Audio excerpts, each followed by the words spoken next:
The other thing that we are doing is to build, if you look at the whole space of skill or capability, no one really learns anything by watching a video or going through slides or going through theory. You actually build skill when you get your hands dirty.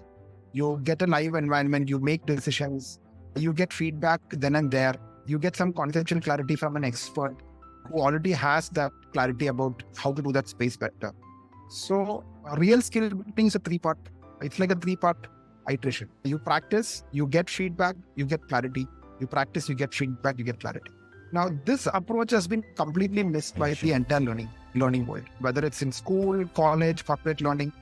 All platforms have just taken what is available offline in the form of content or books and just put it up online.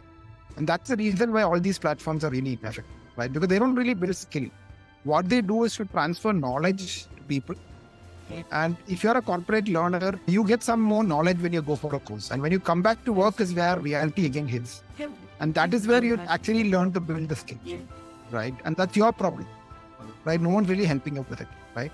So our vision is to build a platform where in the platform, you build real skill. You face a lot of different situations, scenarios, challenges, problems. So that when you're going to face the same thing back at work, you're already prepared for it. And your proficiency level in the way you address that problem area is very high. So we think these two parts, bringing skill profiling, assessments, learning, plus the experiential part of what you're building in terms of scenario-based, situation-based learning, we think this is a game changer.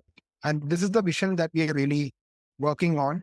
So the idea is to tell the company that just give your people to us and you can really see real skill building up in terms of the real capability on the field. That's basically our vision.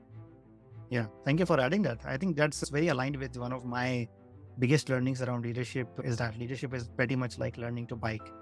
So no matter how many books you read about biking, unless you get on the bike and fall a few times, get back up, you won't get it in your body, right? You won't get it in your muscles, in your skills. And that is what you're actually communicating.